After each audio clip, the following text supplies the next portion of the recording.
framework like this, for example, plays a huge role is that how do we create this orange space? So how do we create much more promise and hope that while the megatrends are requesting big changes in societies, we can create opportunities out of them. And how can we kind of challenge and make also known in the general wider public that these opportunities do exist and that we can, through policies and through institutions, build trust towards a more brighter future.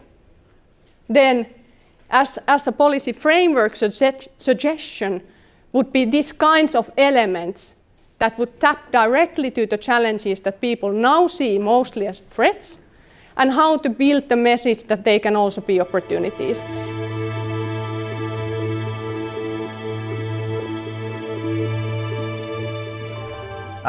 In the beginning, we were just companies, but if we really wanted to be serious, we needed to form a joint legal entity. And this happened anyway. Today you can see that it's a fairly large entity with 190 and more industry members. And you can also see regarding industrial sectors merging that you really have from all the different sectors members in this consortium. And on top of the industry members, you have 165 associate members, including VTT. It's really capital intensive. So one of the ideas behind this was that we need somebody to de-risk this kind of activities. Also, we wanted to have this PPP to get different actors from different sectors and also from the same sector but from the different parts of the value chain to work together. We really believe that the innovations will be born in this interface of different sectors. Let them be forest-based and agriculture. Put them together and let them create together. So this really enables that. And the last point was that you really get a critical mass through this kind of an initiative. We should try to articulate the importance of ecosystemic development when we form our opinions on the European Innovation Council, the missions, the future of partnerships, for example. Also at government level, it has been agreed upon that things like digitalization, platform economy, artificial intelligence, UN Sustainable Development Goals, bio and circular economy, health and well-being, Arctic are among the Finnish priorities. You can have a look at the list. This is not a comprehensive list, but these are definitely things that are very, very topical at the moment. We should have a look and see, are the things that we find important being discussed at the moment? Or can we see something that is missing? How do we make sure that it's there? So if, as it seems, that EU innovation policy is going in the direction of having relevant ecosystems, we need to be better at being part of these ecosystems and not just have our own ideas. And for that, we also need to understand who should we partner with.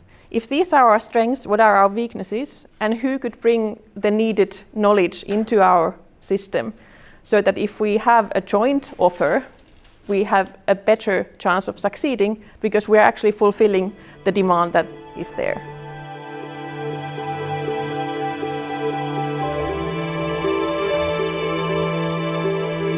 If we have a mission-oriented research programs, there should be a clear roadmap from today's conditions to the 5 years or 6 years ahead, and which are the critical elements in this roadmap so that they can be identified. And also we should be able to identify the critical stakeholders in order to build the ecosystem.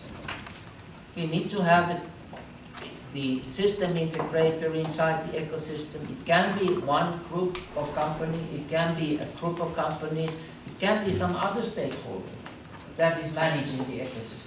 But ecosystems don't survive if they are just loose connections of stakeholders. That doesn't work.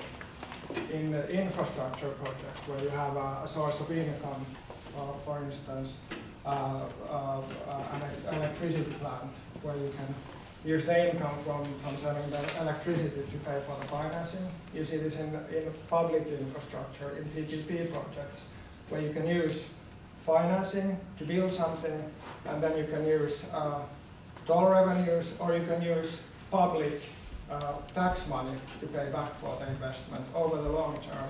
And then you have an alignment of benefits and costs after in the operational period. If you have these research infrastructures that would sort of provide services for an ecosystem of research and an ecosystem of companies, this could maybe, the platform or the infrastructure could perhaps be financed with long-term financing sources. And then you would have a diversified pool of users who would then fund it when it's being used. So you would not have to have a sort of big upfront lump sum of funding, but you could say, okay, we have users for this, and we can build it, and someone will pay for it in the future. And this is something which could work together with the FC thing and what the European Union is talking about, sort of blending financing and using instruments.